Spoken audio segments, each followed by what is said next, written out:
প্রযুক্তি পাল্টে দিয়েছে মানুষের জীবনধারা। বিশ্বের এক প্রান্তের মানুষ নিমেষেই যুক্ত হচ্ছেন অপর প্রান্তের মানুষের সঙ্গে। শহর মফস্বল থেকে শুরু করে অজপাড়া গায়ের খবরও পৌঁছে যাচ্ছে সর্বত্র। সামাজিক যোগাযোগ মাধ্যমে মুহূর্তেই ভাইরাল হচ্ছে নানা বিষয়বস্তু। বিশেষ করে ফেসবুকের পাতায় বিভিন্ন মানুষ বিভিন্ন ঘটনা তুলে ধরছেন, যার অনেক ঘটনা হয়ে উঠেছে ভাইরাল। যেমন সম্প্রতি ভাইরাল হয়ে উঠেছে ওপার বাংলার রাজুদা। পেশায় তিনি একজন পরোটা বিক্রেতা, আর তার পরোটা বিক্রির নানা ভিডিও প্রায় এখন দেখা যায় ফেসবুক নিউজ ফিডে। বলতে গেলে সোশ্যাল মিডিয়ায় চোখ রাখলে তার ডায়লগ শোনা যাচ্ছে। 3টি পরোটা, আনলিমিটেড তরকারি, একটা সেদ্ধ ডিম, 1 টুকরো পেঁয়াজ, মাত্র 30 টাকা। রাস্তাঘাটে, হাটে বাজারে সব জায়গাতেই রাজুদার এই ডায়লগ রীতিমতো ভাইরাল হয়ে গিয়েছে। শিয়ালদা স্টেশনের বাইরে এই পরোটা বিক্রেতাকে নিয়ে সোশ্যাল মিডিয়ায় মিমেরও অভাব নেই। বিভিন্ন সিনেমার ক্লিপও তার ডায়লগ জুড়ে দেওয়া হচ্ছে।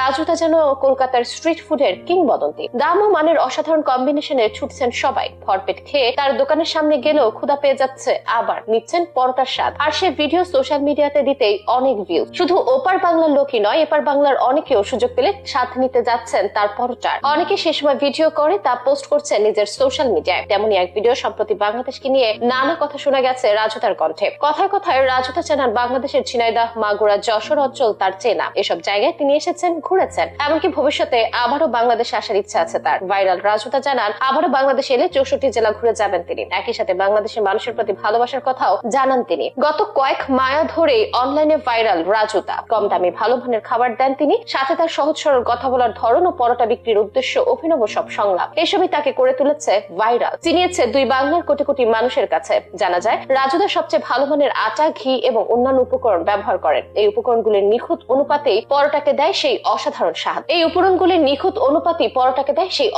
স্বাদ। আর অল্প লাভে পরোটা বিক্রি করেন। বিক্রির পরিমাণ হয় বেশি, তাই লাভও মন্দ না। যদিও রাজুদা শুধু একজন পরোটা বিক্রেতা নন, বরং হাজার হাজার মফস্বলের খুঁটে খাওয়া ছেলেদের প্রতিচ্ছবি। লোকটা ভোর 3:45 ট্রেন ধরে রোজ গুমা থেকে শিয়ালদা আসেন। মাথায় থাকে 2টা অ্যালুমিনিয়ামের ডেচকি বোঝাই পরোটা, তরকারি আর ডিম সেদ্ধ। এরপর তা বিক্রি করে সৎ পথে আয় করে পরিবারের মুখে তুলে দেন দুমুঠো ডাল ভাত। তিনি যেমন পরিশ্রমী, তেমন সুন্দর মনের অধিকারী। সকলেই তাই রাজুদার প্রশংসা করছেন, আর সুযোগ হলেই তার পরোটার স্বাদ নিচ্ছেন। তার দোকানে গিয়ে দীর্ঘ লাইনে দাঁড়িয়ে থাকা অন্যদের সঙ্গে গল্প করা এবং অবশেষে পরোটা খাওয়া, সব মিলে দারুণ ও মজার এক অভিজ্ঞতা পাচ্ছেন ক্রেতারা।